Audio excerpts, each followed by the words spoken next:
Forward party নাম শুনেছেন আপনারা? বেকার সংস্কার পার্টি নাম শুনেছেন আপনারা? প্রথম কথা, এই ধরনের পার্টি যে দলের নাম হতে পারে সেই পার্টি তো রাজনৈতিকভাবে অযোগ্য হিসেবে ঘোষণা হওয়ার কথা। আপনারা অলরেডি জানেন যে বাংলাদেশ রিপাবলিক পার্টি 121 জনের যে দল নিবন্ধনের জন্য দিয়েছিল তারা অযোগ্য হিসেবে ঘোষণা করেছে নির্বাচন কমিশন থেকে।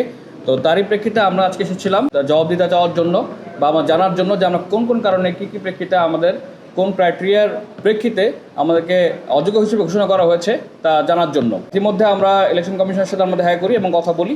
মৌখিকভাবে আমাদেরকে উনি তেমন কোনো কিছু জানান নাই যে কী কারণে আমরা অযোগ্য হিসেবে গণ্য হয়েছি। তবে উনি বলেছেন যে খুব শীঘ্রই উনি আমাদেরকে চিঠির মাধ্যমে জানিয়ে দেবেন যে কী কারণে আমরা অযোগ্য হিসেবে ঘোষিত হয়েছি, সেগুলো জানিয়ে দেবেন। তো ওগুলো যদি আমাদেরকে দেওয়া হয় তাহলে আমরা সেভাবে আমাদের প্রস্তুতি সামনে দিয়ে গ্রহণ করব। বাট একই সাথে আমি এটা বলবো যে আপনারা জানেন অলরেডি যে কোন 22টা দল আপনার প্রাথমিকভাবে নির্বাচিত হয়েছে। তো সেই জায়গা থেকে আপনারা দেখেছেন এখানে এমন কিছু দলের নাম আছে যে দলগুলো আসলে খুবই সন্দিহান। এই দলগুলো কারা? এদেরকে আমরা কখনো কোনো মাঠ পর্যায়ে কোনো কার্যক্রমে দেখি নাই, এদেরকে আমরা কখনো কোনো অ্যাক্টিভিটিস দেখি নাই, এরা জনগণের কল্যাণমূলক কোনো কাজে এখনও আমরা দেখি নাই। 5 আগস্টের পর থেকে এদের মুখ আমরা এখনও দেখি নাই, কিন্তু সেই সকল দলও দেখি এই 22টা দলের মধ্যে আছে। তাহলে এরা কি লেসপেন্স করে এসেছে নাকি কারোর দাবিদারি করে এখানে এসেছে? যদি সেটা হয়ে থাকে তাহলে সেটা আমাদেরকে জানাক। আমাদের কোশ্চেন নির্বাচন কমিশনের কাছে যে তারা কোন ক্রাইটেরিয়াতে এই 22টা দলকে দিয়েছে এবং কোন ক্রাইটেরিয়াতে আমাদেরকে বাদ দিয়েছে তারা আমাদেরকে জানাক।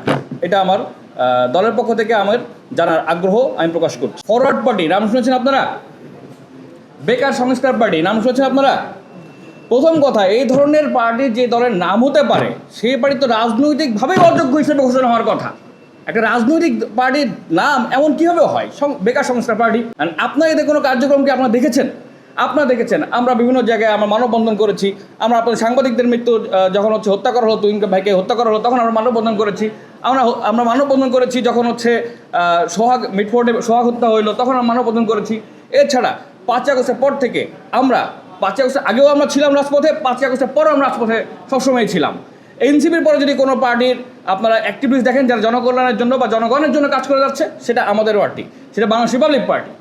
তো আমি শুধু এতটুকুই বলবো ভাই, আপনারা সাংবাদিকরা আছেন, আপনারাও প্রকৃত জিনিসটাকে তুলে ধরুন।